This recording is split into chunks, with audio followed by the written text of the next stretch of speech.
Oh, man. Okay, let's get this going. Episode 3 of New Wave Gaming. Very excited to have all of you here. Thank you, listeners. And welcome. Hold on. I already messed this up. Let's, from the top, the quip. Welcome, listeners, gamers, non-gamers, PvEers, PvPers, and even NPCs. We do not discriminate. Very excited to have you here. Tomahawk, always a pleasure, never a chore. Yeah, morning, Ovox. Man, first things first, I think we should thank the listeners that are out there checking us out. I'm not going to lie, I'm a little nervous. We're watching those numbers kind of slowly creep up, and it's really awesome to see that there's people clicking in and checking us out. Yeah, the analytics kind of tell you, when there's like someone new checking you out, and it's just like, oh, cool, man. I hope they enjoy what we're talking about.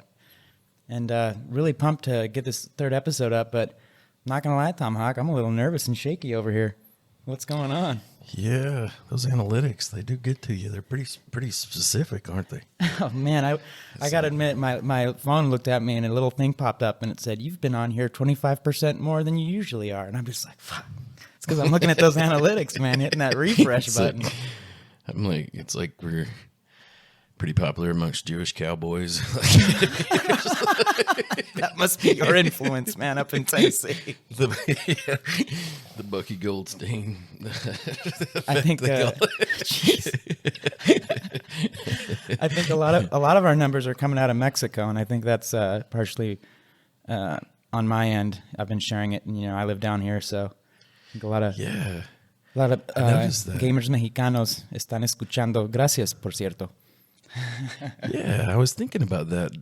We should probably include some in Spanish type stuff. I think like folks would enjoy that probably, even that don't speak Spanish. I know, like when I can find something that's in both languages, like say if you did the intro in Spanish as well, like Yeah. it helps me learn Spanish, because I know it. I've already heard it in English. So. Should I try that real quick? Yeah, let's lay it out there.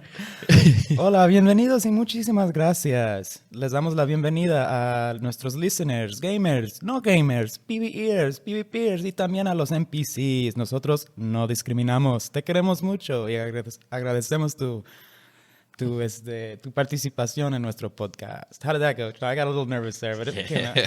Bienvenidos todo. My broken Spanish. Oh God. Oh man. Yeah. Well, yeah, so this is the New Wave Gaming Podcast. We're very stoked that you're here and listening. And if this is your first time popping in, thank you very much. In fact, if you dig the podcast, or even if you don't, whatever you listen to us on, give us a 5-star there if you like, and or leave us a review. It can even be a bad review, where you totally chew us out. If you give us 5 stars or top notch there, we'll shout you out on the podcast. Yeah. Right? Yeah. No griefers though. I don't want any griefers in here. No, let them grieve. Hey, as long as they're kicking down the 5 stars, man, it helps us out a bunch. I think it'll make those numbers grow a little bit, and we love to get the feedback, honestly, because it'll only make things better. Yeah. We'll pay attention. Yeah, I was kind of thinking as I was kind of researching this survival game topic, I kept coming across it seems like it does kind of attract griefers, and it was kind of a term I didn't necessarily think of them as at first, but yeah, but that's what we're going to be talking about in this episode: survival games. There's a little bit of history there. Of course, we're not necessarily a gaming history podcast. We just like to talk about vintage retro gaming and platforms and games and stuff like that from before, and kind of how everything evolved into what it is today, and how it's evolved into the experiences and games that we enjoy so much, even the angers. And on that, would it be fair, Tomahawk, to do a little advisory here that we might get a little heated, especially when talking about some survival games? A little advisory. We might get a... Oh, my Lord. Yeah. The struggle is real in ARK the last couple of weeks for sure. I've lost everything twice in the span of about 8 days. So yeah, ARK is one of our favorite survival games. In fact, what I saw there is I looked into our group chat, and all of a sudden I see signed in We were getting raided. It wasn't pretty. Oh my God. Like, Mickey and I just had a discussion the other night about how I was going to do better in the next PvP session. And like, I can't say that happened. Like, exactly. I was grossly outgunned, but, yeah, we can get into it a little later if you want, but yeah. Sounds fun. It's I'm super, excited. super tough. Yeah. Yeah. So, we're going to leave a timestamp in the notes of this episode if you want to skip forward to when we begin the topic discussion of survival games proper and all that fun stuff. But usually we like to start off with just some chit chat. So, I guess we can keep it short and sexy though, because most of our chit chat's probably going to be revolving around survival games anyway. Yeah. Before we get started, there's something I need to tell you. Oh boy. Like, I'm going to have to take over this podcast. And this should answer any questions that you have. What are we looking at there? Can you see it? Hold on. Let me go full screen here. We're going to have to explain to the listeners. So listeners, what, first and foremost, let it be on record.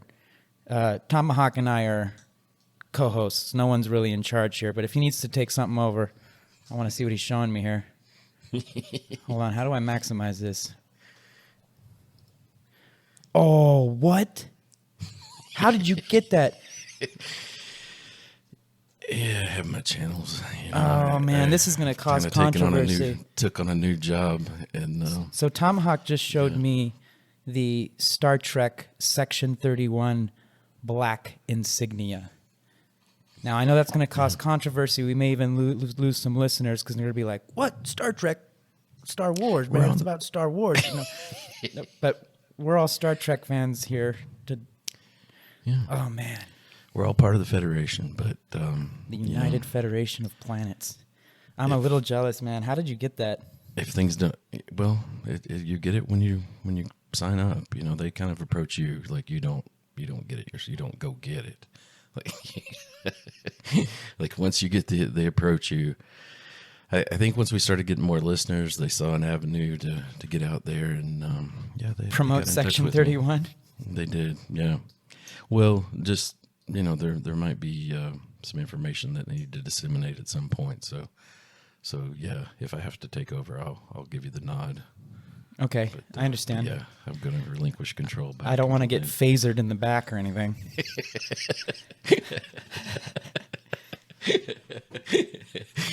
That's super cool, man. I'm not going to lie. I'm jealous. The Star Trek insignia from Section 31. You can find a picture of that on Google, I'm sure. Mm. And any Star Trek fans out there are going to be probably jealous just like myself. Man, so let's do this. I want to set a scene. Here. Mm-hmm. It's 1878. You're likely in a nice little suburb of London. Let me pull this up here. Feels nice. Did I say 1978? I meant to say 1878, in case I messed that up. It's the Yorkshire pudding or something, probably. Yeah, it's 1878. A little bit of gravy. You're in your study. And you're feeling like, gosh, I could use a little smoke. You pull out your pipe and you look for your pouch of tobacco, but it isn't there. Oh, you're gonna take a rip. Your pouch isn't there, and you start to feel like something isn't going proper. It isn't right. And then you notice that it's about 11:15, and no one has brought you your tea and your crumpets. They call that 11Zs, correct. And then basically from there, everything is falling apart. So you decide to get up and you go outside and you notice that rugs are unkept, things are not tidied, and there's nobody to be found. What do you do from there? You've got to investigate further. Where is everyone? Right?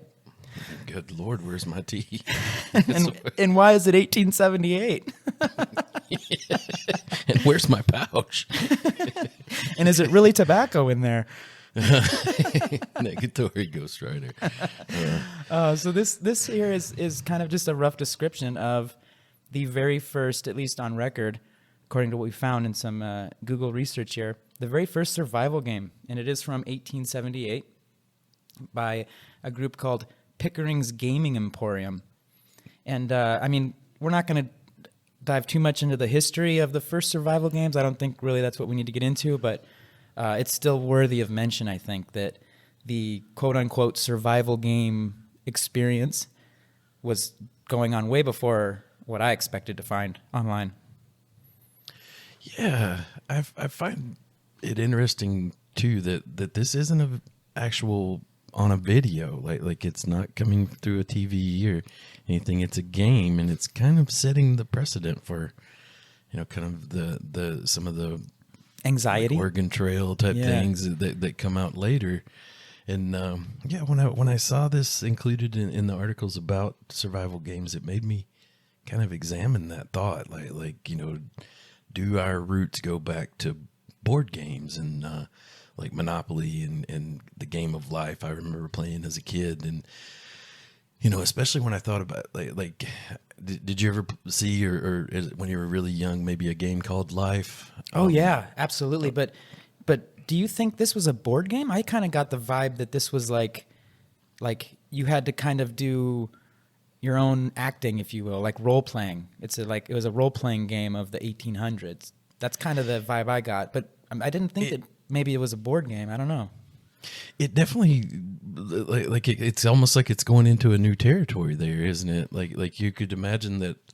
Like I remember my grandmother talking about some of the games they played as a kid, Mumbledy Peg and Jacks and things, and they typically involved some sort of dice or something. It kind of you had cards and dice, like you're kind of going into a storytelling thing here, and sort of setting up a world that has several outcomes. I think like a twist a plot type. Like I remember these twist a plot books came out when I was a kid, and like it actually had several endings. And so I think you're kind of seeing the door open for survival games right there, and I find that really interesting.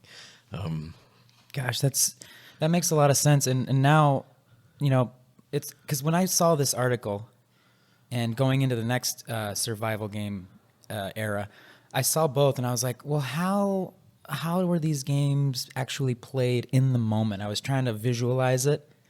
That's why I was like, oh, let's set the scene here. But like now that you mentioned dice or something to that effect, like a device of sorts to bring organization to the game so that there's like a path to follow kind of like, or, you know where to go. That makes sense. Maybe there was some dice involved or something like that. But, I remember reading this and just trying to visualize in my brain, like, okay, I'm sitting there in a study, probably a nice home in London or something. Because I think this is a game from England. I believe. I might be wrong. But anyways, I'm just trying to visualize myself there. And I'm like, okay, I'm looking for my pouch. I can't find it. I could see how back then that would be a real issue. Where's my tobacco? And then, whoever not bringing tea and crumpets, I guess, or 11 C's. I could see that. But yeah, the dice or something like that would make a lot more sense. It's like, how do you do it? Do you feel like there was a board involved, or it was more like a sheet of paper that they're reading this scenario on? Like, no, I think it was role played. I think that I'm like, so there's a developer here. The developers are called Pickering's Gaming Emporium. So and I'm completely speculating here. I think that you would, if you were interested in participating in the survival game, you would go to these folks and they would have like a house or something like that pre-set up, and they already know the outline of the game. All you know is that they offer this game. So you go and they'll be like, okay, this is it. This is all you need to know. And then you go ahead and we'll get started and we'll get this game going. And you would go to them for the experience. Almost like today's escape rooms, right? Like if you're familiar with those? Escape rooms. What have you been up to, Tomahawk? No, I'm just kidding. They have a thing here in Nashville, I think, even, and it's like almost exactly like you described. Like you show up there with, say, a group of your friends. They lock you in this room, and it's got maybe a desk and all sorts of things, and you have to look for clues, like to figure out how to escape the room. Like you have like 30 minutes or so, and there's tons of puzzles, and like there's all sorts of genres of it, like horror and different ways you can go about it, like more Sherlock Holmes type scene. And I would almost bet there in Cabo they've they've done that by now, because like it I think it's kind of time consuming, but I think you could, it's a good way to make money. Like people like to do it on vacation type thing. You're there with your family and everybody goes, and I could see some pretty cool like Baja type themes that you could do. That would be really interesting. If it's not there, we should open it. Like, where's my pouch? Yeah. Donde está mi? Donde está mi bolsita? So, okay. I'm just looking here at our notes. After Where's My Pouch, we'll just go through this quickly because it looks like the game didn't do that well for these folks at Pickering's Gaming Emporium. Like it did okay, but it didn't really like skyrocket or anything like that. I'm reading from an article. I forgot to mention that we kind of got most of this from a really good article. It's a short and good article from 2017 from survivethis.news. And let me read this real quick. It says, and this is regarding Where's My Pouch? The game, if not a little childish, did see some play and even spurred several copycats, such as Pantry Palava, I'm sure I had my pocket watch this morning, and Who's That Now? Who's that now? It says, however, none of these silly survival-style satires achieved major success, and the survival genre faded back into the ether. Yeah. What are your thoughts about that? I got vibes of I think I've mentioned to you before in some of our first episode, the game Zork, like Zork 1, 2, and 3. I think it actually, in popular culture, it showed up in a Big Bang Theory episode at some point. I think it was one of Sheldon's favorites, and it was a game I played on the Commodore 64. But Man. the beginning is kind of like you're in you have to read this text that says you're in a room. There's a mailbox here. There's a door. It's locked.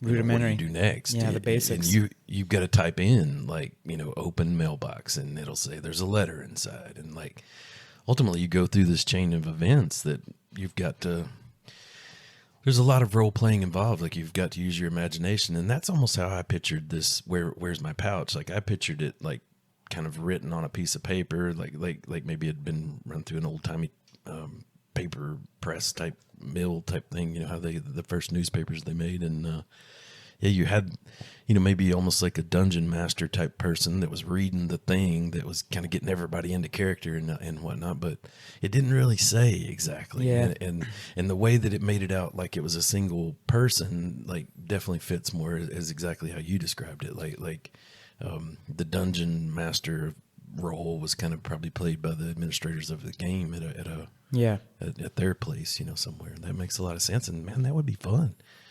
But why is my picture of the 1870s like everybody was gunfighting? Like you wouldn't have time to be playing games. Like you'd either be getting over syphilis or something. Or God. Gee. God, tomahawk. Or getting Scurvy having real tomahawks thrown at you or something. I mean, it was only I don't know, about a decade after the Civil War. But see, I think these games were in England though, man. But still, not that England wasn't, dealing with their own stuff in those times. Yeah, I think somewhere in my childish memory, it's like England's still like kings and castles over there at that point or something. Well, they are still queens and castles. Gosh.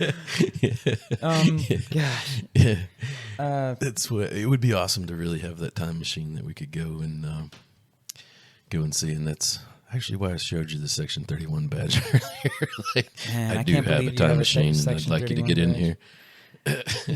You're gonna beam over, and I'm waiting for you to appear next to me. Yeah, we're gonna break the temporal accords. Screw the Prime Directive. No. No. God, I love that shit. I want to mention. I think we should, talk about what are survival games, number one, and what makes a survival game. But before that, just to knock out this like pre-1980s, pre-Oregon Trail rather. I think that's an important one because the Oregon Trail game was huge, and we'll talk about that. But just to close up the pre-Oregon Trail survival games and how they all started off, There was another weird one in 1901, it looks like.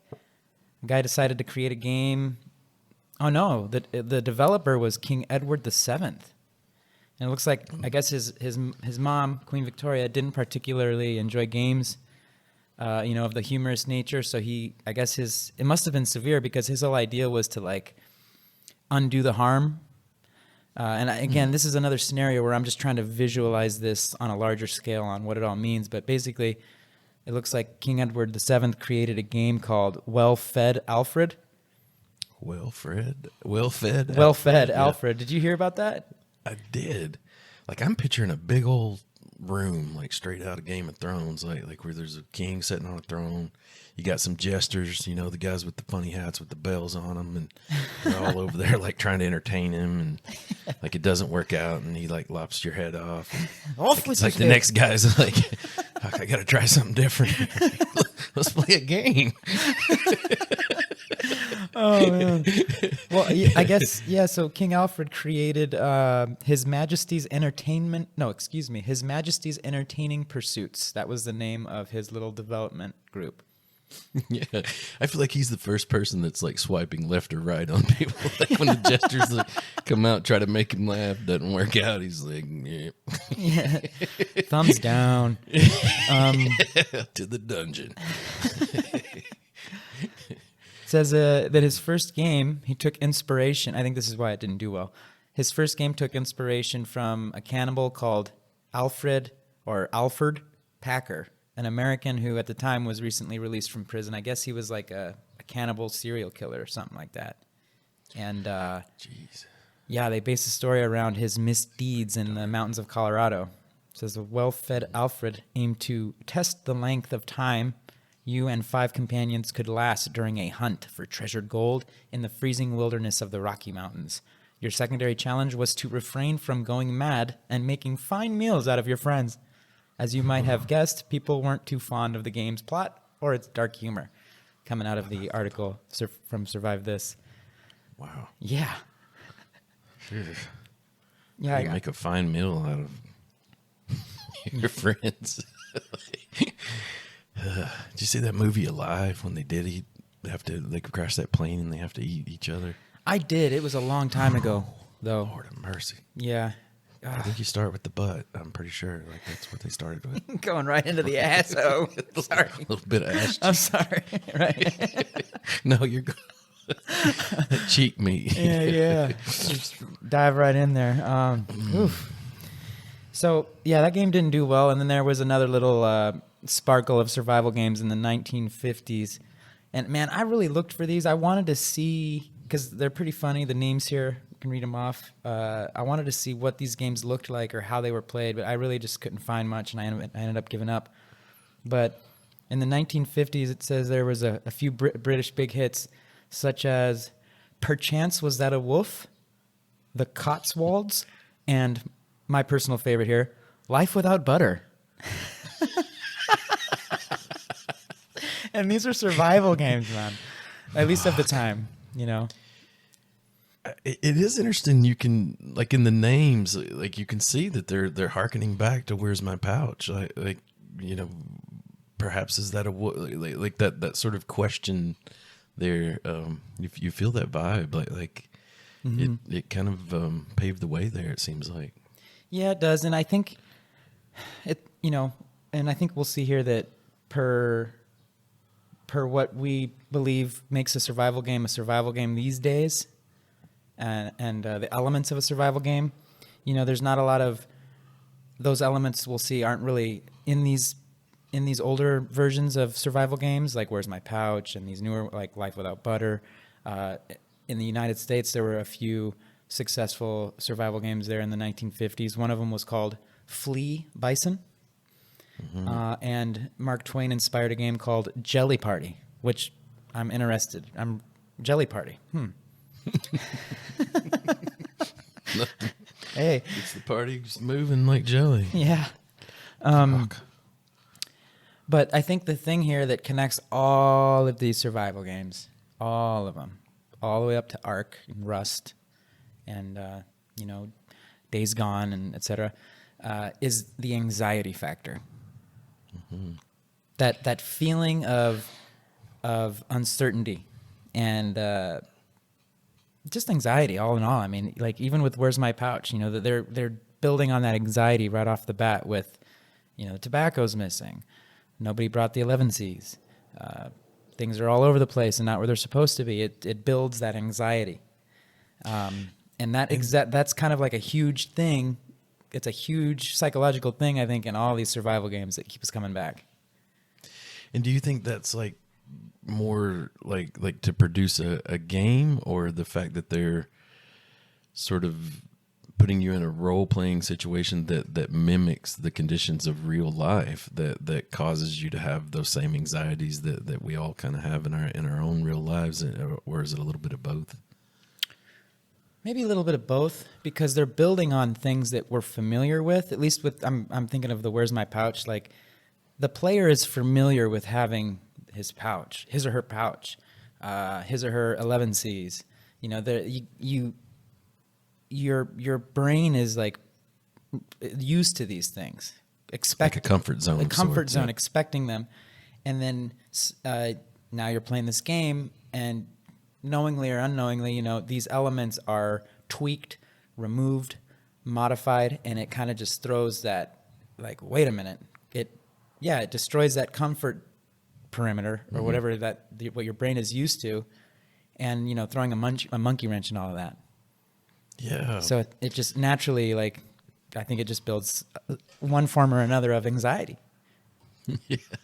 And, you know, as we're laying out here, were you not a little anxious when you saw that giga coming through your gates?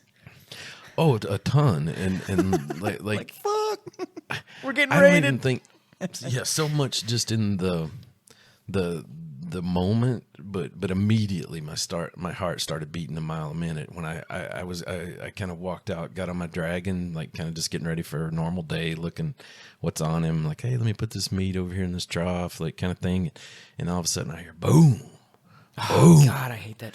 Yeah, they're blowing C4. And my gosh. So I got on my dragon and I just sat there, like, and he didn't see me, and I didn't move it, like, and I just sat and kind of, you know, watched him come in, and I thought, like, when he comes over here to this door, I'm gonna light him up, and like, because I was right in front of the door, and he did, and I don't know exactly what happened. Like, for a second I thought maybe he's cheating, but like when I hit the hot water on the dragon, it just didn't go. Like it didn't appear on the screen. Like, it made that noise, but it didn't appear on the screen. And the only thing I can think of is I aimed too far left of him, and it just kind of, like, the rendering of the building that was there kind of absorbed that graphic or whatever. Maybe, but, yeah. Yeah, and I kind of turned to go get him, like he starts running back for his lightning wyvern, and he's got a big, like, 300 level lightning wyvern. And was it just one dude? One dude. And like I kind of, as I'm flying around to get turned around to start shooting back at him, I get stuck on our gigas. Like, I fly kind of behind them, and I can't get out. Like, I'm stuck in there. Were they all over the place? No, they were just sitting, you know, they were on passive or whatever. Yeah, but I tried to whistle follow me, like, to get him to move so I could get out of there, and that didn't work. And then I did whistle, like, even though we clearly talked about not doing it, I did whistle aggressive for a second just to, like, get him to move so I could get out of there. And, like, I did get out of there, but by that time, like, while I was stuck in there, he got that giga out, and man, he just, like, one-shotted my tropical wyvern out from under me, like, immediately.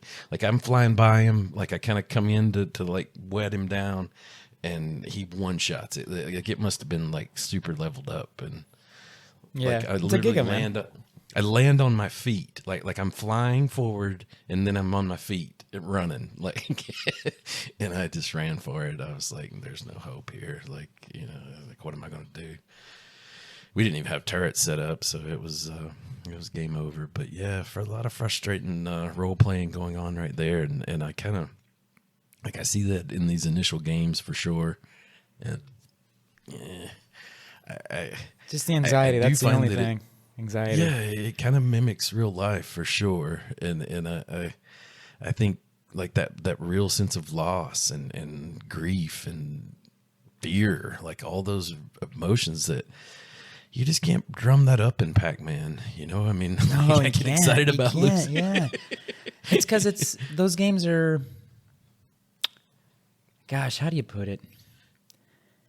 It's a different form of anxiety. Like and I think in most games you're kind of you're seeking an end. There's an end, and you know that it's there.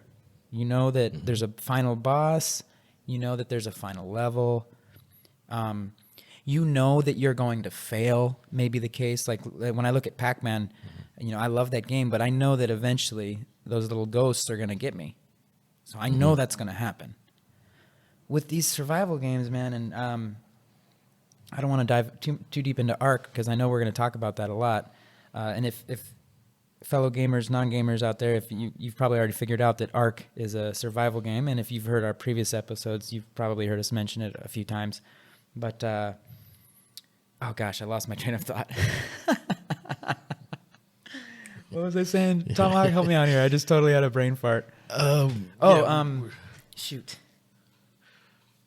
Just kind of talking about like the emotions that you go through with these survival games, like in a real That's it. play, you know, the real life playing. You just saved me. Yeah, thank you. So with these games, you don't know what the end is going to be. You don't know. There's so much uncertainty, and it builds so much anxiety. And like, even from going back to where's my pouch, it's that not knowing what's up. You know, if you're playing a board game, you're probably going to know how it's going to end, or you'll have an idea about how it ends. With Where's My Pouch, with Free Bison, I suspect, with Oregon Trail, certainly, Survival Island, all these old games, and even the new ones like Rust, like Ark, man, especially Rust. Holy tamale, we can get into Rust here in a little bit. There's just no knowing. You don't know if you're going to do well, if you're not going to do well. You don't know if you're going to die minute one, if you're going to make it all the way to the end of, beginning game, mid game, end game. Obviously, the idea is to get to end game in a lot of these scenarios, which is like when you're well advanced into the game and you've survived for a long time. You know, there's just all that uncertainty. And that's not something that's, that's unique to survival games. Hence the name, the genre. It feels like we're kind of filling out this definition of a survival game, like what makes a survival game here to me, and I think you're hitting dead on it. And you know, in my analogy of Pac-Man, like pretty much, like, you know, I think my head went to the arcade, and like all I have at risk here is that few minutes that I'm on there and my quarter. But when I'm playing Ark, I have hundreds of hours that it took me to tame, you know, those things. I've raised these dinosaurs from a baby, and I'm watching them die. I mean, like there's a lot invested. Like there's, you know, your Stop feelings rating about us. it. There's Mickey's feelings about it. Like there's all those, you know, it's like I want to. Yeah. Gosh, I didn't think about that. One of I was when I was in Mexico last, hanging with our friend Jack, and he looked at me and he said, we were talking about, you know, that we didn't hang out with a lot of different people and stuff. And he said, yeah, I usually hang out with someone, you know, until they prove that they're an idiot. And then, you know, it's like, I don't want to be proven as an idiot. Like, you know, I want to be like a good team member, a good tribe member that, you know, is solid and can be depended upon, you know, so there's a lot at risk there. You know, there's, yeah, no, I get it, man, and it's reputation, all that's out there. Yeah, no, and it's like it's the one. Maybe it's game specific, but it feels like the one genre where, especially if it's when it's multiplayer, and again, it may be game specific, but when it's multiplayer, it's like the one scenario where you can't just be like, well, it's just a game. It's like, yeah, it is, but it's different here, you know. Like I just kind of, you know, whether in good or in bad, if you have tribe mates, like in a game like Ark or Rust, I never thought about that. Like there's other people's time have been like put into it, and you know, and if you go on a raid and you're successful, you're bringing all that wealth into your tribe, into your game circle, and it's treasured. Or when you build stuff together, it's treasured. But also when it fails. It's a together thing, and it's psychological. It's different because you can't like. It's hard to just be like. I mean, it's true, but it's hard to just be like, don't worry, man. It's just a game. And then behind you're like, God damn it! If you no, that doesn't. I mean, I think people say those words like I know like when I've screwed up, you've said that to me. Oh man, don't think twice about it. But like. I meant it, Tomahawk. I do mean it. I know you do, but like you know me well enough to know, like I'm gonna think more than twice about it. Like I'm gonna think about it for the rest of my life. Like,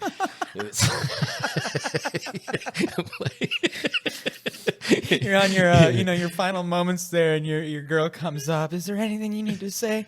Tell Ovox I did my best, but they blew the gates. It was me. I was the one that whistled aggressive. I never told them, but we got insided. Well, I'd love to like maybe you walk the listeners through. Like we ended up in a scenario there. I think Mother's Day was last weekend, and like Mickey and I were both our other tribe mate were out of town, and you were there alone, at the base, and it started getting raided. Like I feel like that like that's happened to me, and it jacks you up.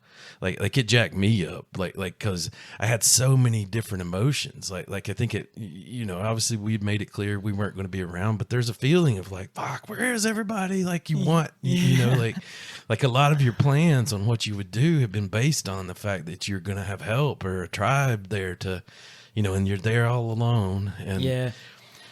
I mean, I think we should dive into that maybe a little bit after we cover a little bit more ground. Let's finish up let's break down some definitions, but I definitely want to jump into that. And for the record, if you and Mickey had been on, we would have won. But it was Mother's Day, man. It was Mother's Day. No worries. So bad.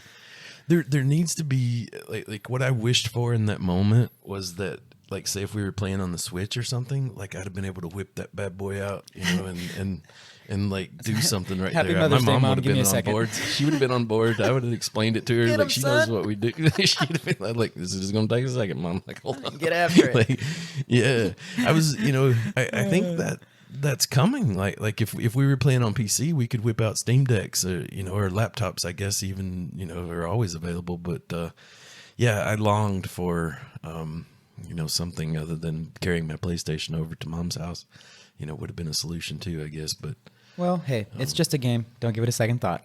Just kidding. I felt for you, man, and I think. It's all good. Like I say, we're not going to go too super deep in there, but I know the feeling and respect it. So yeah, let's make sure I'm not driving us too far off our outline. Yeah, no, here, I'm going to come at you with a quick question, and that is, can I put you on the spot?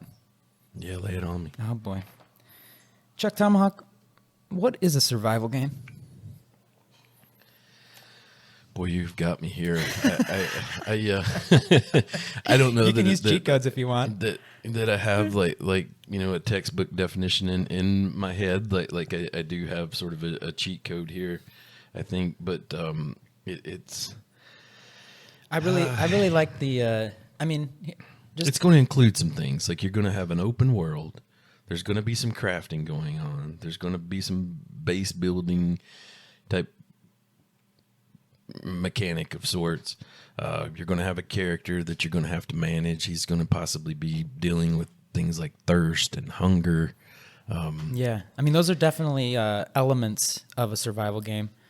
I think it's kind of hard to describe a survival game, and I may have mentioned this earlier. If I did, apologies, listeners, but it seems like when we first came up with this topic, like, let's talk about survival games and how they've evolved over time. My brain automatically kind of focused in on or got very close-minded around open world, multiplayer. I was basically thinking Ark, Rust, Valheim. That's what my brain automatically went to, when in reality, it's not necessarily an open world. It's not necessarily multiplayer. It's not, these... if we really break it down to the basics, survival is just surviving. But at the same time, it's kind of hard to use that as as a definition. You know, oh well, your character, your player, your little figure has to survive. Okay, well, you know, then all games are survival games almost. But I didn't really like realize just how much broader this topic is. Yeah, I have to say the Oregon Trail, like if I could, kind of take us there for a sec. Let's go there. Absolutely. I remember being in probably around 5th grade, and we had a computer class, one of the first computer classes I think that ever existed, in your basic grade school type situation. And I didn't necessarily, because there wasn't exactly like a character there that I was managing in an open world, like as you described. I saw it more as a game, like those mini games, like shooting the deer that ran across, and I know there were decisions that had to be made that definitely were about our survival and making it across the country on the Oregon Trail. But I don't know that until they sort of framed it like this for us that I thought of that exactly. But I see it, I see why it was a groundbreaker.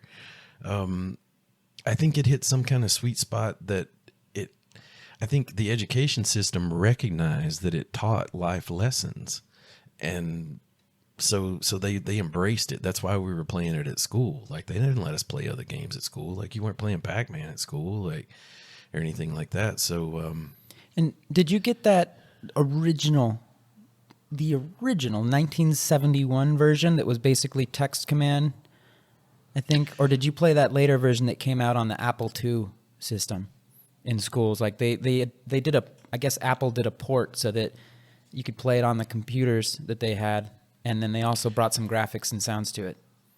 So let me do some quick math here. I would have been about 10, so I'm probably looking more like 1981, 80 or so. So yeah, I don't know that I saw the absolute first version. It was text.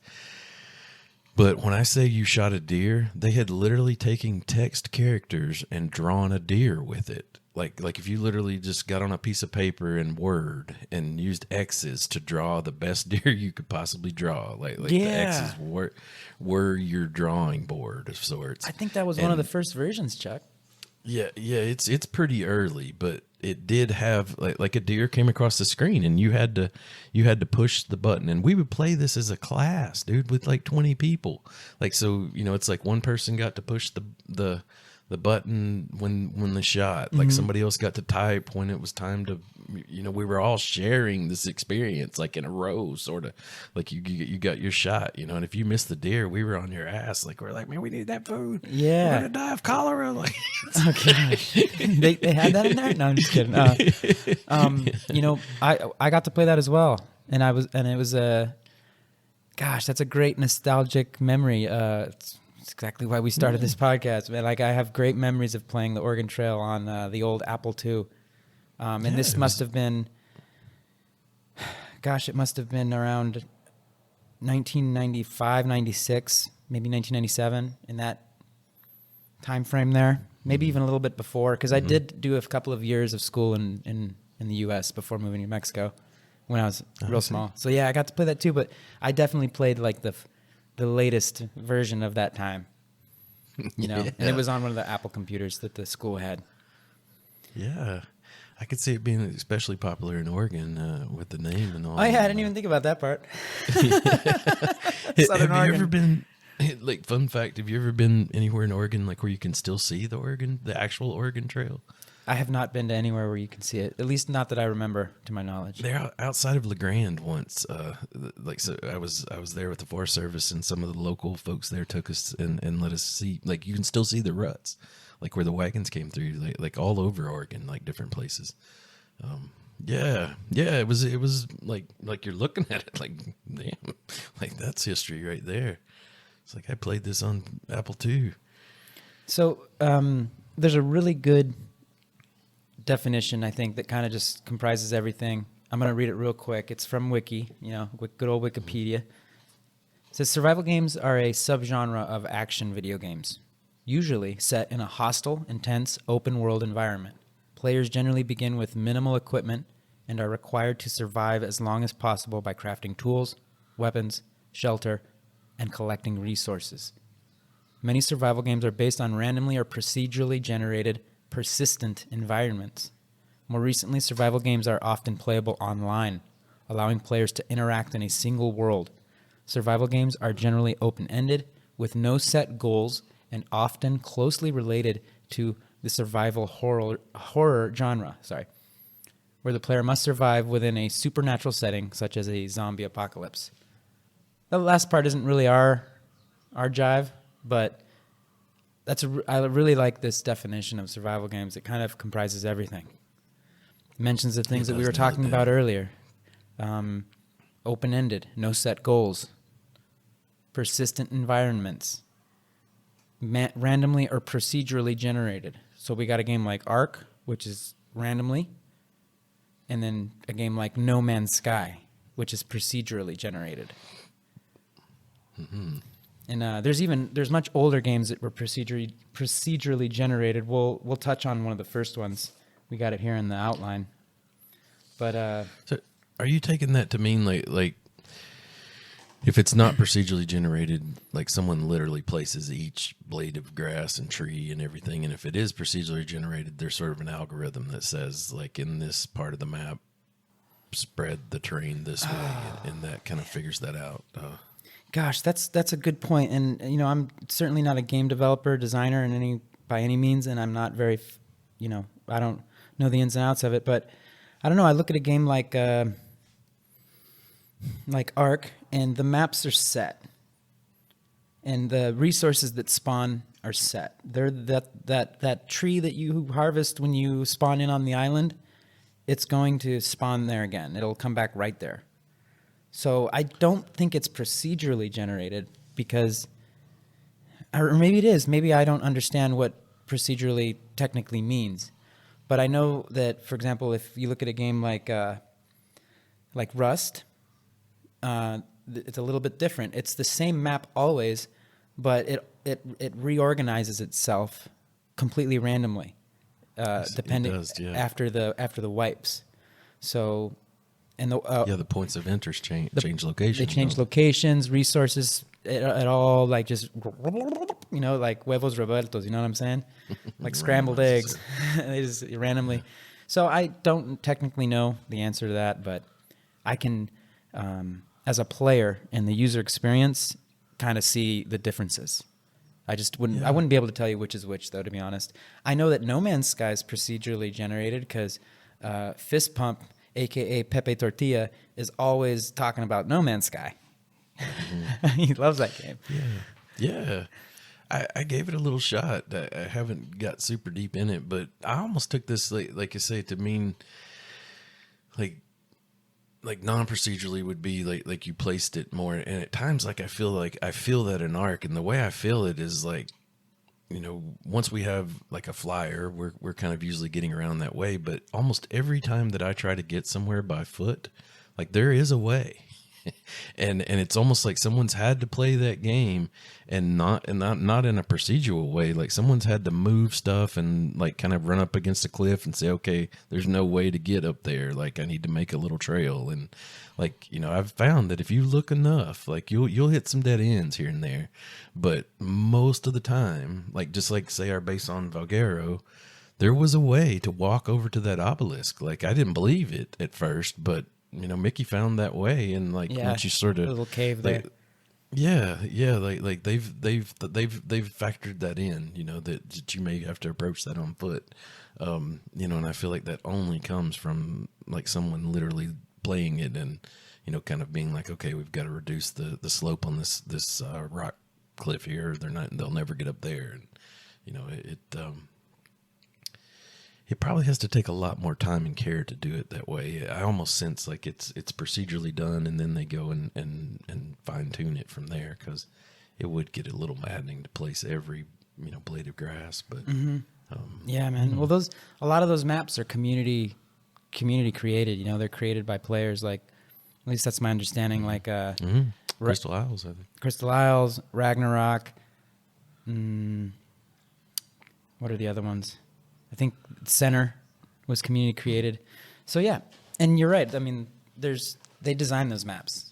So that's why it's hard. I don't think they're procedurally generated, maybe even not randomly generated, but the resources do respawn, so that you can keep crafting, et cetera, et cetera. Yeah. Well, what makes a survival game? That's the next thing here on our good old list. I think we've talked about it a bunch. I think it depends. It's kind of a and/or situation. But if you're on a game that includes character management, which can be thirst, hunger, stamina, mood, etc., or you have an open world / crafting, base building, resource management, a lot of games will take some or all of those items to create their survival game. So those are the basic elements, I think. And you have games where they take all of them to optimize the experience. I think if we look at a game like Rust, which, I wanted to see which is the most popular right now, Rust or Ark, or if there's any other survival games that are leading them. But I don't know. We'll have to check that out in a bit. But a game like Rust, for example, definitely has character management, definitely open world, definitely crafting. Lady calling?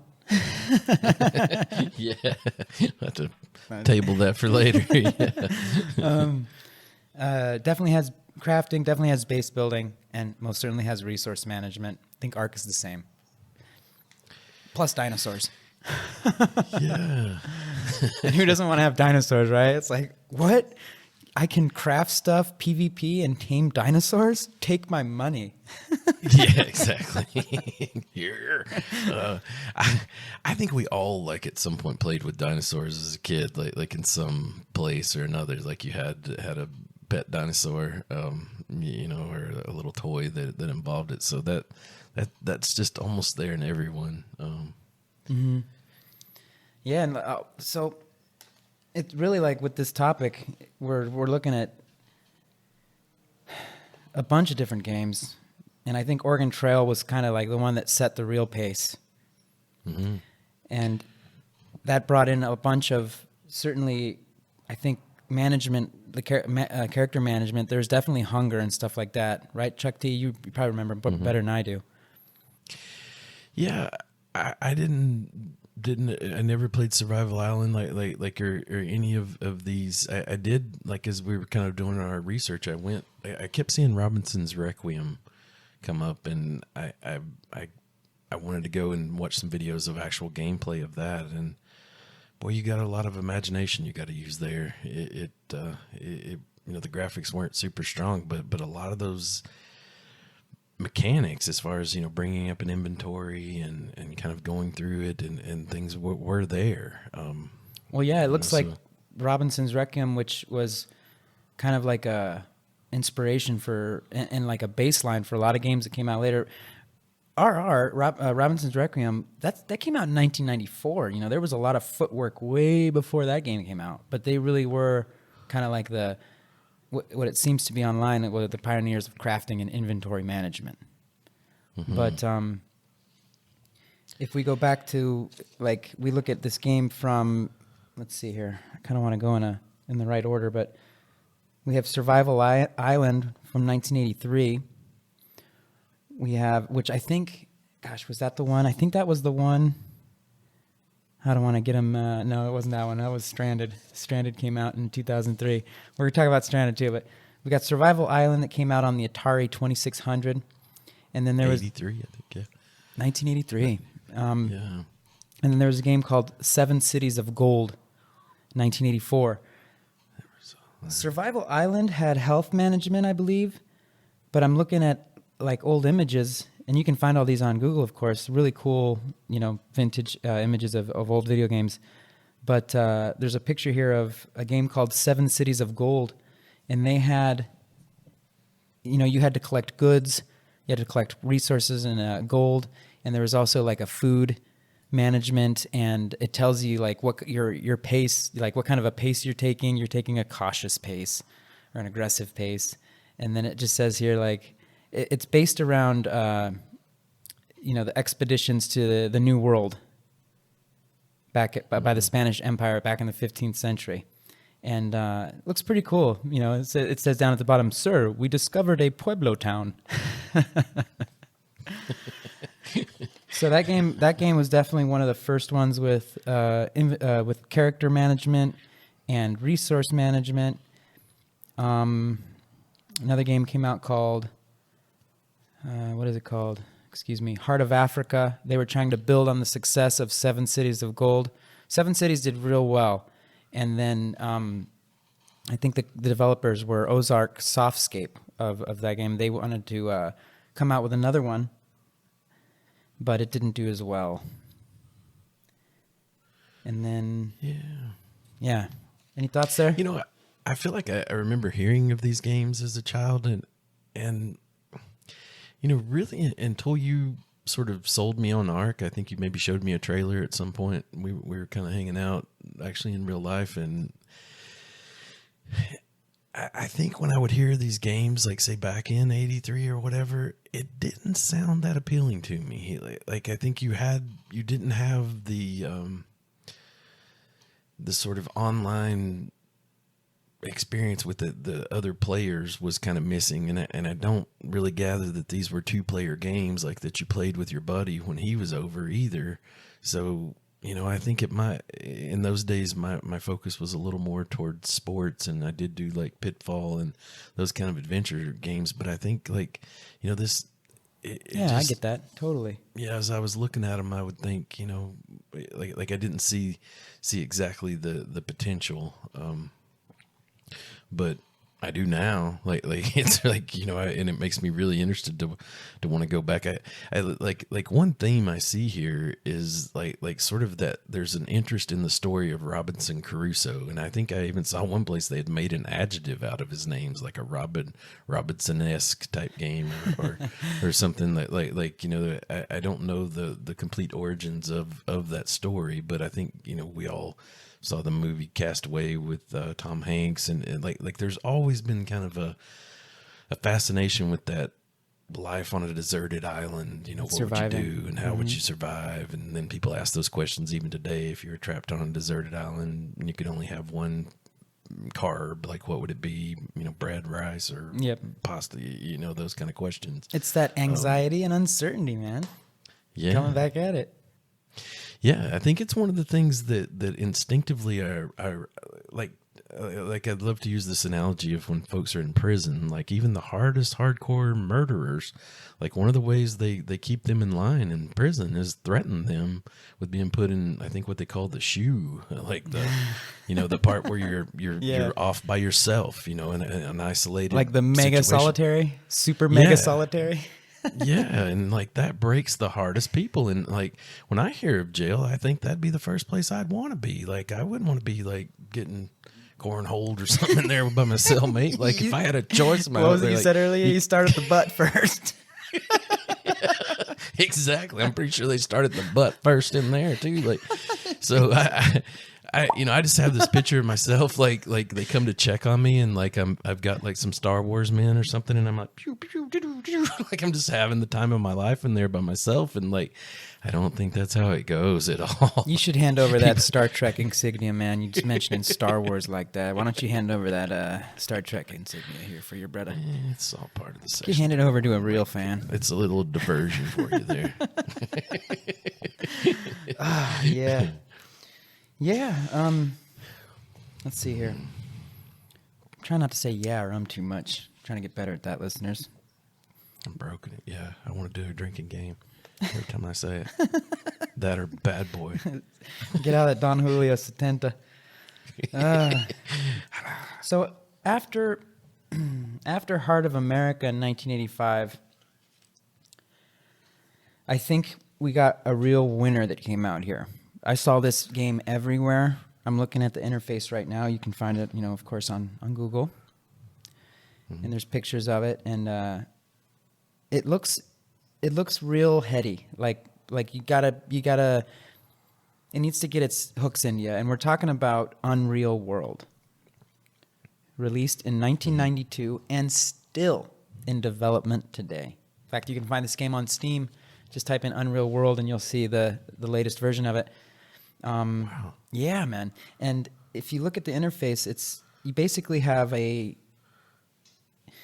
top section that kind of tells you what the weather's looking like. And there are pictures here, color pictures.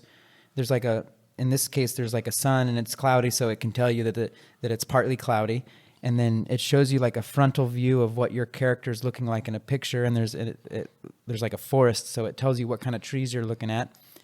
And then in the right section, it tells you what time of year it is. It says later summer, beginning of harvest month, noon. And then on the far right panel, you got a picture of your character. It says he's walking and has his name. It says if he's injured, fatigue, starvation, blood loss. It has all these character management elements. And it just, everywhere it tells you how fast you're walking. It tells you there's a text interaction area. And it just really looks like the first survival game that kind of started to take more from the elements that can create a survival game, meaning they took it to the next level with this one. And it's still in development. I think if I remember reading it correctly, they're kind of just putting you in a world. I think it's in Finland, an environment in Finland during the Iron Age, and I think you get to pick between being, you get to pick different. You can be a fisherman, you can be a hermit, a trapper, or a tradesman. I would probably pick a trapper. Dead on, right? Trapper, 100%. All day. Yeah, yeah. I met a real trapper once, and he kind of scared the shit out of me, to be honest with you. That was one tough dude. I'm going to hang you up, boy. Just playing. It's kind of a crazy story. Like my dad and I had actually trapped a beaver that was kind of jacking up the dam at our farm, and like I was telling this trapper about it, thinking I was going to win some points with me, and he started asking me how I skin it, and like we didn't skin it, like we just kind of chucked it. Like it was a nuisance beaver. We weren't trapping it for its hide, and like I thought he was going to skin me there for a second. It like he was like, I know what you mean. Like out of nowhere, he was like giving you the evil eye. The way I figure, I make about 30 cents an hour. So if I found somebody that was in my traps, I'd have to kill them. I was like, holy shit. Okay, Trapper John. Gosh. Yeah. So yeah, don't fuck with a trapper. As soon as I saw that list, I was like, definitely be a trapper. Yeah, I mean, it looks like this game brought a lot of survival elements. I think it brought more than the previous. In its open worldly wilderness, players have free reign to wander, hunt, skin, and structure shelters to survive the harsh reality that is Mother Nature in this game. And there's another image here where it looks like you can equip. Wow, you can equip armor as well, and it tells you the amount of protection it gives you. So that's cool. That's kind of like a precursor to the armor and stuff that we use in Rust, Ark, and other games. Yeah. You know, you get that flak, you get the riot armor, leather, hide. You know, in Rust, there's all sorts of different types of kits of armor that you can use, from the base stuff up to like coffee can armor and stuff like that. You can use biohazard suits. And so, yeah, it looks like this may be, I might be wrong, but this might be the first instance of that type of manageability of the character.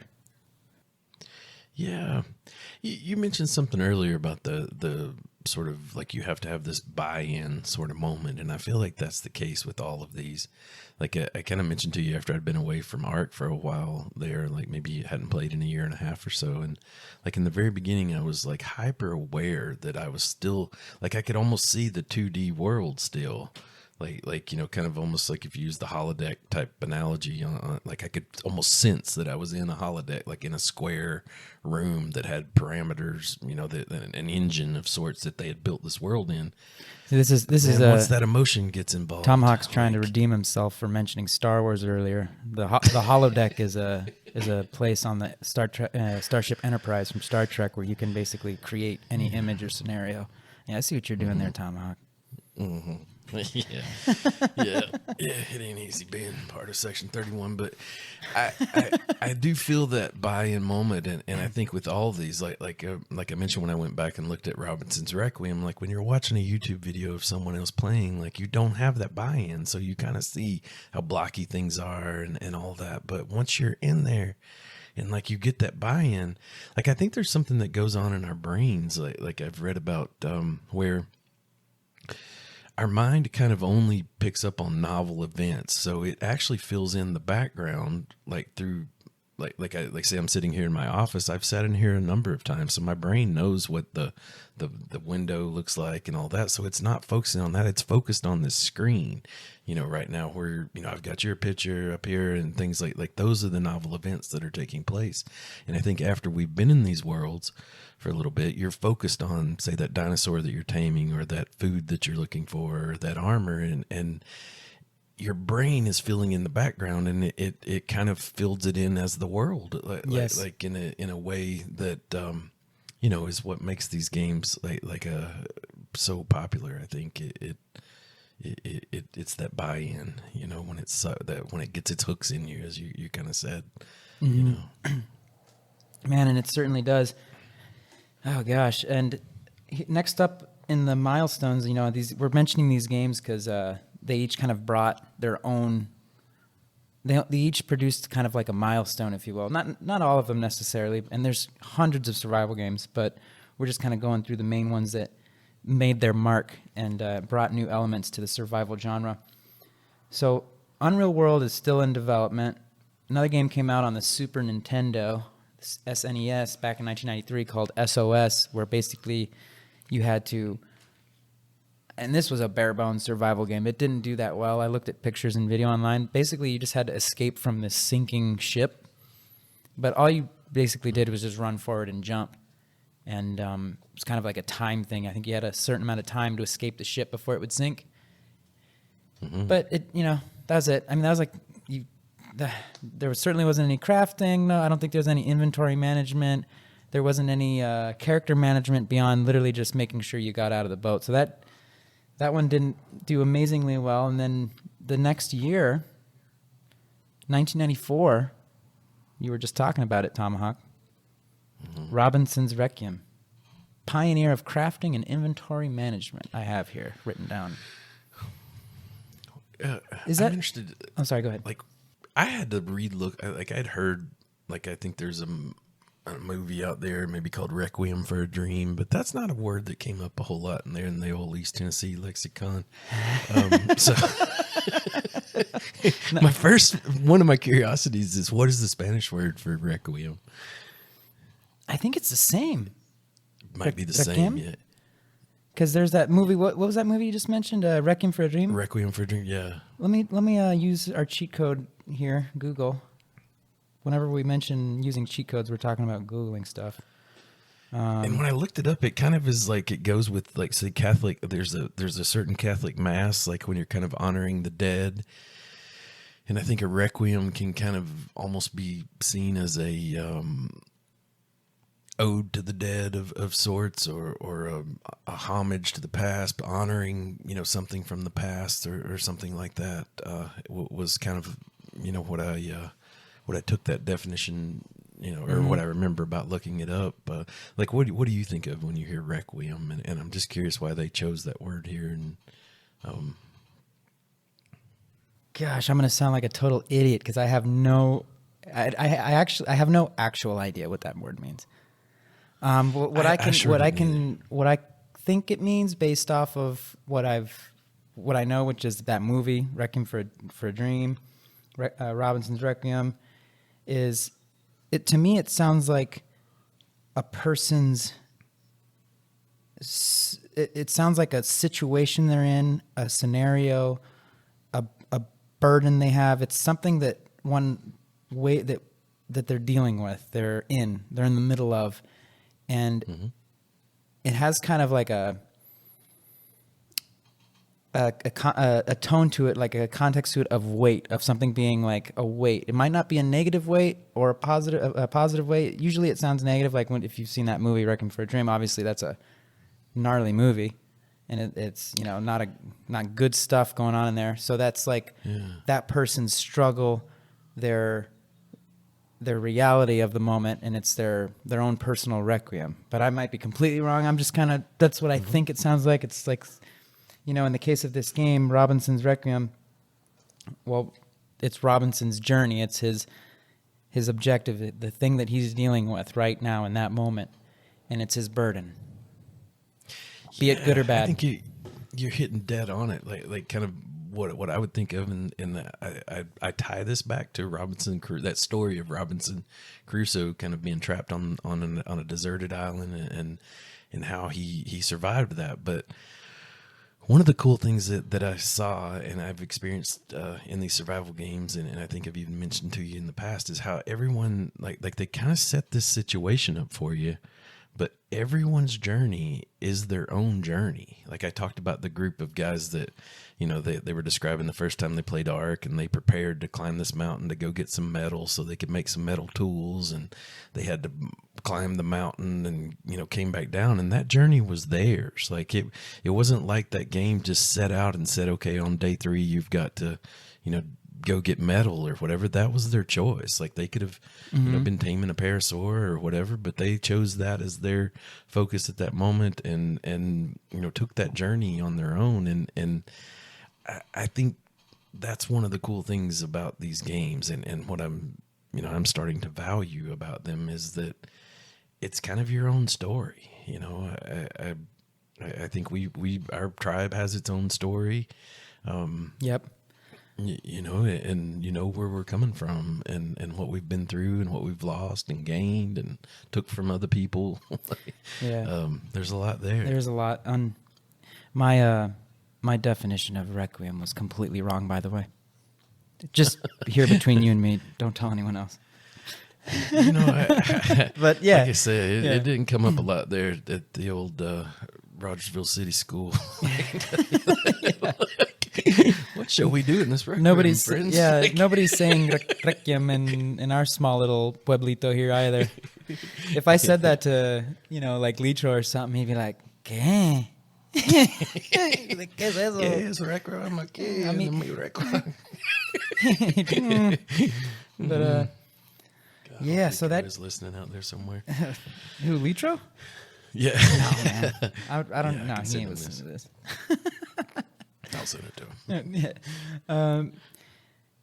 Gosh, so that really right there, that's our survival game, you know, loadout up to 94. I don't think there was a whole bunch that made too many waves up until, well, you know, there was some games there like in the early 2000s, like Disaster Report, which was kind of like the potentially the first blend of action and adventure with survival. But I think if I remember correctly, that game, you were kind of like, you were in this like apocalyptic scenario where you had to like travel through subways and stuff to get to a specific location, and you had to manage your way through this whole disaster area to get to a specific location. And, you know, I don't know too much about the game, so I don't want to say anything that isn't accurate, but I just remember it didn't do that amazingly well, but a lot of sources online pointed to it as being like the first kind of blend of those three. Well, I guess two rather. Action adventure with survival. Yeah. Mm-hmm. And it's almost like I see something developing here, and like to kind of do this thing where we're tying in old things from the past to now, and then also maybe expand that into the future. Is like, I can't help but feel like as you see this progression, like you kind of had stories that were out there, and then you had, you know, that turned into sort of a role-playing game of that didn't involve video screens, but once video screens came out, like you're sort of redeveloping this almost life simulation type thing, and now we're starting to add more and more to that to make it more and more like real life. And I just wonder if in the future, if there's not going to, you know, when I hear people talk about what the metaverse might involve, if you know, because things like I'll see these news stories about someone got married in the metaverse, and like if you go back and look, someone got married in, I think, that game called Second Life, like 20 years ago. Like, oh yeah, I mean, there are things I heard about that are in video games that we've been in these open world games, like we've been doing them for 20 years. That they're talking about as like the new potential of the metaverse, like these online economies and things, like they already exist in video games and have for years. So I think like we're kind of laying that groundwork, and ultimately, like as you add virtual reality to the mix and those headsets and things, like it's just getting more and more real. Man, it's going to be nuts. You'll see one of these days, we keep this going, and we'll be talking about survival games in VR on one of these future episodes. Oh, I think so. Keep an eye out for that one, folks. One of the questions, like as we're going through this and you see these elements coming out, like, now you've got character management with health and water, and we've almost always had health in a lot of ways. Like some of it, like you didn't just die when you got hit once, like you had to get hit a few times. But now as you're having to manage your water and your food, and we talked about sort of the sense of loss that has came. I know I'm jumping ahead in our list of games here, but as you see this developing, like what do you feel like is missing? Like why?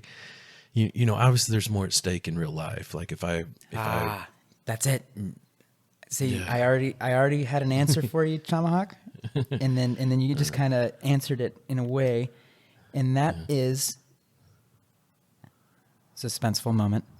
That is that anxiety thing, and I'm tying it back around and I know that's not missing because that's been existing, but I think they amplify it by the element of your character dying and losing everything. Mm-hmm. That's the element that I think, and I don't know if it's missing necessarily because I think Unreal World has that, and I'm not sure if Robinson's Requiem does, but I do know that one thing I didn't mention earlier is that they were the first game known for where you could amputate your own limbs. To survive through inventory management. Like you'd pull out your knife, out of your inventory, needle and thread. I think they were like medical kits, and you'd become the one-leg wonder.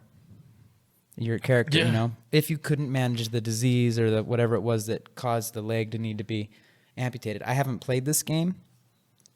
Matter of fact, I think a lot of these games that we haven't played, and we won't talk about them too much, what we haven't played, except for what we investigated. But according to this, first one, we could take off your own limbs. Arms. Dang. Ever since I heard Theo Von tell that story about that guy that had no arms that choked out like 30 people in his town, like I'm a little more okay with losing a limb, I feel like, because that's the route I'm going to go. Dude had 0 arms and was choking people out. Like left and right. I don't know if it was the figure 4 or what the heck he was putting on him, but like, yeah. Was this in jiu-jitsu? Because Theo Von is I think he's like a 3rd stripe white belt. Well, apparently this guy was a 4-stripe white. He must have been just doing triangles left and right on people. Get over here. He was like headbutting people and like getting them on the ground, and then like, yeah. I don't know. Like I mean, he said 30 people, 0 arms, 30 people. I love Theo Von's podcast, man. Gosh, that guy's hilarious. Yeah. So I as far as one limb, like my left arm, I'd get rid of that in a heartbeat. I might not even be that hungry. Like just save it for later. Yeah. God. Oh man, amputate your own limbs. So that was. Another huge element of Robinson's Requiem. Sorry, I'm kind of deviating from the mic here. Let me get closer. Yeah, I'm sucking my coffee. Konami had a couple of... Konami dropped, in 1999, Survival Kids. I think that game did pretty well, and it was inspired by Robinson's Requiem. I don't know what the Konami code did in there. Yeah, that's a good question. You're in the middle of Survival Kids, right, bust it out. Up, down, down. I was about to try saying it. I don't want to mess it up. We just did that episode too. Yeah. Gosh, now I feel like I have to. Up, down, down, left, right, B, A, start. And if it's 2 players, you add select, right? Select start. Yeah. Damn. Oh man. Okay, so now we're looking at Stranded, 2003, and this is a big one. This was a big one, Tomahawk. You know why? Because it had dino. Yeah, man. Couldn't tame him, though. And I think it was only 1 level. But Yeah. these were the first guys to really like, hey, we should throw some dinosaurs in here. We know those kids love dinosaurs. And so it also laid the groundwork for base building, huh? It did. And you know, if you look at the images of the base building on this game, on God, I'm having a brain fart, on Stranded, which was developed by Unreal Software, 2003. You're left shipwrecked and forced to complete missions to ensure your survival on the island. The first mission requires the construction of a shelter. In today's gaming world, we would refer to this as base building. So yes, it was the precursor to base building, and like I was saying, if you look at the pictures, you can totally see the similarity. You know, you can see it, the ropes in the perimeter of the building, and I look at that and it's like, oh yeah, that's definitely like, you know, all these games today were inspired by this for sure. Mm-hmm. Yeah. Did you see the dinosaurs in this building. game? Did you see what they looked like? A little bit. Yeah, they were a little undefined, I guess, like to some degree. Kind of look like the dinosaurs in Ark when your game hasn't rendered in all the way, and it's just like this big triangle. You're like, what the hell? You put this TV in game mode. Yeah, exactly. There we go. Exactly. Yeah. Like I say, it's that buy-in, though, man. I mean, it's like, you know, once you kind of program your brain to say that's okay, that's what a dinosaur looks like, you know, I think eventually you buy in when you're into the game. Yep. You know. Yep. It's it. That's what I was saying earlier. It gets the hooks in you, and that's it. Yeah. I think it's fair to say too, I can't speak for you, Tomahawk, but survival games is my favorite genre of video game. I didn't even think about mentioning that at the top. It's my favorite. It has to. I have to say it is mine now. You know, as Ark has become my favorite game of all time.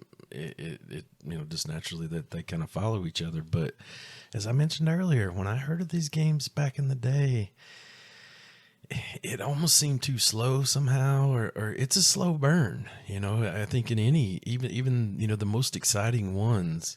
It is a slow burn, and there's ways to speed the burn.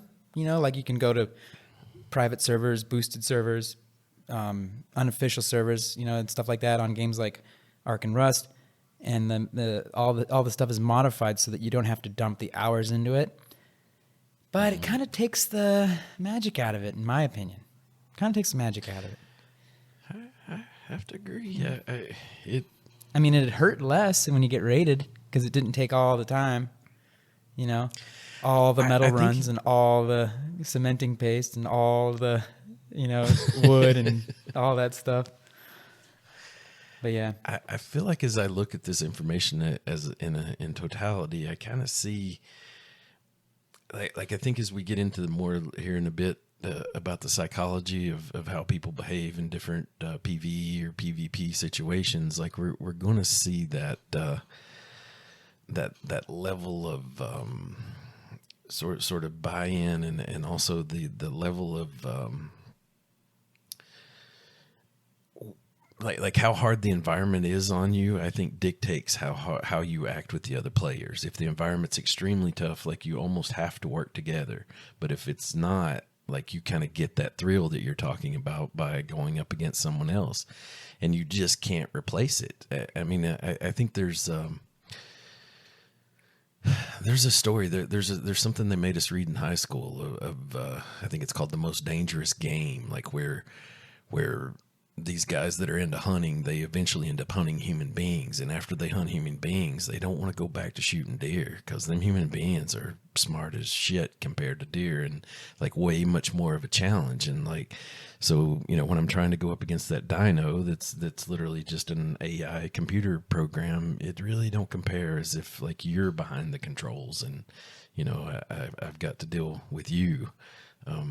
Because you can get me so many different ways. I don't know if you saw like when our base got raided before, I'm pretty sure, like, I guess later on I found out it was Mickey's, but I thought they left us a like level 45 fire wyvern egg, like right where our egg incubator used to be. Oh man, Like- that would have been so mean. Level 45, You see that's how- trash. Yeah, well, Here's your keep this. but if you were up there on that platform, you sure as shit would have got that thing and went and like Hatched cooked it, yeah. Like, yeah, 'cause it was all you had. Like it was, you're either going to jump off there with nothing, or you know, like you would have cussed them for a minute. Like I thought, God, that was like the hottest, just the burn of all time. Like that makes me madder than losing the Quetzal. Like. Oh, I gotta mention that, dude. Like it took me about 2 days to let that hit me that Mayrod was gone. Like as frustrating as he was to tame, like when that Well- didn't really hit me at first, and like when it did, I was like, man, I loved that bird. Well, for what it's worth, like they didn't get any of that stuff because we, had to kill it, why yeah. we left it out. Because if it all been in cryopods, it'd all be in theirs now. Yeah, and what I'm getting, I'm going too far into the details of that, but just that psychological thing, like for that second that I thought these fuckers that took all our stuff, they also like had to leave this here, like Assholes. And then I picked it up, and I was like putting up torches. If you had to call them out one thing in Spanish, what would it have been? Fucking a la verga, I think I would say just. Pinches culeros. Chinga su madre. You tell him, Tomahawk. Yeah, man. Hey, I know, man. I know that feeling. That's why I was like, we're totally going down a rabbit hole with Ark, per usual. It's all right. This is our survival episode. But it is like that person behind it, like is where it ties into what we're talking about. There's another human there. Yeah. Yeah. Yeah. And there ain't nothing like it, dude. Like I love hunting and, go with my cousin Dave. We'll go duck hunting and everything. But, man, if we went out there and hunted real people, like even with paintball guns or something, like it's way different. Like, no disrespect to the animals or anything like that. But people do crazy things, man. People. Yeah. Yeah. There's gotta be some cerebral liquids in there moving around that like that when you play a survival game, especially one of these newer ones, that those liquids and chemicals in your brain start moving around as if, like you describe, you were actually out there like surviving against other people that are in control. Yeah. And pretty sure there's a Star Trek Enterprise episode about something like that where Captain Archer and his crew beam down to this planet and there's like a bunch of hunters and they're like, their whole thing is like hunting this sentient being. And Archer's like, hell with that. You're not hunting anymore. Because, Yeah. he puts a stop to it. I do feel like that goes back to Most Dangerous Game. And I want to say, like, have you ever been exposed to sort of how that there's basically like 34 stories, 34 tropes as they call them, that exist in all literature, like all of Shakespeare's plays. There's only basically 34 different stories that we tell as human beings. Oh, that's fascinating. I didn't know that, but I kind of like get what you're getting at here. Yeah, and I feel like this Stranded on a Desert Island is one of them. Like you see it in a ton of, like I say, the Castaway movie, like Gilligan's Island back in the day as a kid, like a sitcom that I watched, and it's one of the tropes. And I think video games like pull from this. Like we saw how it, like we even came from the 1870s. Like I think there was kind of a story there that kind of got introduced to that, and.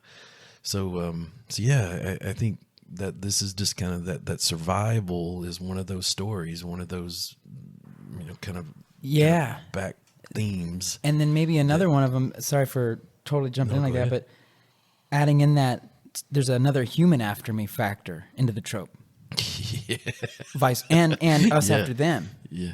If you're, in this case, if you're a PvP or if you're into that, you're going after them too.